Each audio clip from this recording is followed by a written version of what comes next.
The Freemasonic square and compass is not just a symbol that represents Freemasonry, a lodge, or a secret society. It is a symbol of gaining your own personal power. Now, in this video, I'm going to be breaking down this symbol in the most detail I can possibly go into. Most people live in a state of illusion. They live their life impulsively, acting based on their five senses, tasting.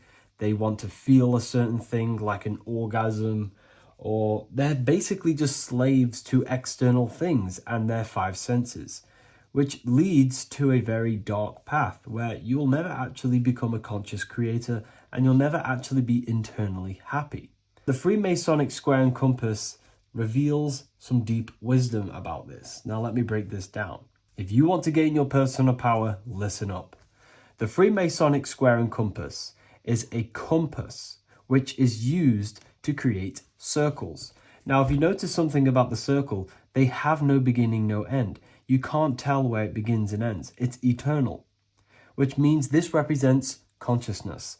Now, if you don't know what consciousness is, if you close your eyes, you have an internal world. You have thoughts, emotion, visualization. This is all consciousness, spiritual. Then we have the square. The square creates squares or lines, which represent matter. It has a beginning and an end. You can quite see where the beginning of the end is, right? So we can even link this to Leonardo da Vinci, the Vitruvian Man. We see the man in the square with the circle. The circle is the eternal consciousness, and the man is the square, limited to the physical world. But consciousness is not limited. That's why it's outside the square. This is eternal. The body is mortal. The body will die. Consciousness will never die. If we look even closer at the symbol, we notice in this particular symbol, we have the compass overlapping the square. This is very, very symbolic. This represents spirit over matter, also known as mind over matter, consciousness over matter, the circle over the square. Like I mentioned earlier, most people are slaves to their senses. They go through their day and all they do is chase validation and feelings. They eat all day to feel good, which means they're a slave to their taste. They're slaves to their feeling. They masturbate, which means they're a slave to orgasms and external things. They're literally being governed by the external world controlling their internal world. They're literally living life on autopilot. And don't get me wrong, I was guilty of this too. We're all guilty of this when we join this world because we're not taught this sacred knowledge. Until you actually stop and recognize this, you'll be living life on autopilot, literally not even living. You'll be running off subconscious programs, seeking external validation and being ruled by these five senses. The square underneath the compass represents consciousness on top of matter, which means the internal world is controlling the external world. It is the mind controlling matter and not matter manipulating the mind. In the occult and esoteric world, it's very important that you are conscious of every action that you are taking in your day-to-day life. Never act subconsciously. Always be conscious. What are you thinking? What are you acting? What are you giving your attention? All of this is contributing towards creating because you are a creator. Consciousness is a creative force. You need to make sure that the compass is on top of the square, that your inner world is controlling the outer world and not the outer world controlling the inner. As I've mentioned in many videos before, the internal world of consciousness is what's producing the external world. Your life is just a result of every thought and emotion that you felt in the past. Everything you own, everything you possess, your friends are all reflections of your consciousness. They're all reflections of what you are thinking about.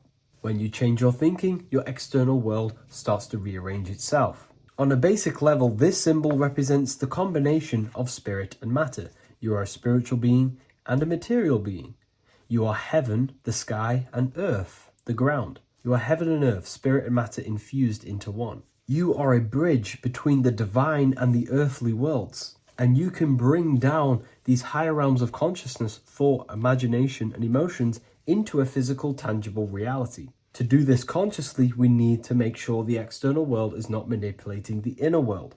Because if your internal world is being controlled by external circumstances, for example, you have a circumstance happen in your reality, an emotion triggers inside of you, and that emotion is a command to create more of that. And the thoughts that you think are creating more of that negativity. So it's a constant cycle of negative manifestation if you let the external world control your internal world of consciousness. So we need to make sure the compass is on top of the square, that the internal world are commands and not reactions to create your external reality. And not only just to create, but to actually enjoy life. If we let the external world bother our internal world, this means that we have some sort of mental or emotional attachment to the external world. We need to detach from the external world. Why do I say that? Because it's temporary. It's an illusion. We are going to die one day, and none of this will matter. You need to understand that everything in this world is temporary. You have to be okay with losing things, losing family, losing things in this world, because it's guaranteed to be temporary. We need to make sure the internal world is order and not chaos, commands and not reactions. Now, at the back of the Book of Wisdom, Volume 2, the book that I've wrote here, I go over the different meanings of the different arrangements of the square and compass. Sometimes we see the square overlapping the compass, which is the opposite of what we've just broken down. Or sometimes we see one leg of the compass on top of the square and one leg of the square on top of the compass. These are all highly symbolic. When we see the square overlapping the compass, this pretty much represents the beginning of the Freemasons' journey, when their internal world is being controlled by the external. They have a lot of spiritual growth and a lot of learning and inner work to do. Now, when we see half and half, one leg of the square on top and one leg of the compass on top, this represents the Masons' gradual emergence from the material realm into the spiritual. This interplay of symbols reflects the process of gaining greater light and knowledge as the Masons ascend from material concerns towards spiritual enlightenment. And of course, we've just broken down what this means. This represents spirit over matter. They're not chasing external physical things anymore. They're actually chasing and gaining validation and happiness from spiritual growth, more knowledge and deeper understanding of consciousness and themselves. Most people chase external material things, which actually don't make you happy in the long run. You could be given £1 million today. In a week's time, you would be back to the same original state of consciousness and actually chasing more and more millions of pounds. It's because nothing physical in this tangible world will ever satisfy your internal world of consciousness. So through spiritual growth, we can actually become happy and seek higher understanding, higher consciousness, which actually satisfies us eternally. So when we see the compass on top of the square, it symbolizes the triumph of spirit over matter. This arrangement not only signifies the mastery of spirit over the material realm, but also represents the resurrection, ascent, and dominion of spiritual principles over all earthly conditions. It's all about gaining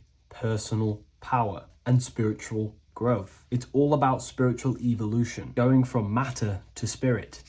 The external world controlling the internal world to the internal world ruling over the external world, where the mind becomes a powerful tool to actually create and command reality. The mind cannot create and command reality if it's being governed and tossed all over the place by external circumstances and thoughts. Here's a quick tip on how to know if your mind is controlling you. If your phone notification goes off and you're working on something and you instantly go to reach and pick up the phone as soon as the notification goes off, that is an indication that your mind is controlling you and you are not controlling it. The mind is the direction of consciousness. It directs the flow of your attention, your energy, your consciousness. So to practice to gain mind over matter is simply just meditation, allowing the mind to sit still and focus on one thing for long periods of time. And over time, this will gain mastery over your attention and your mind.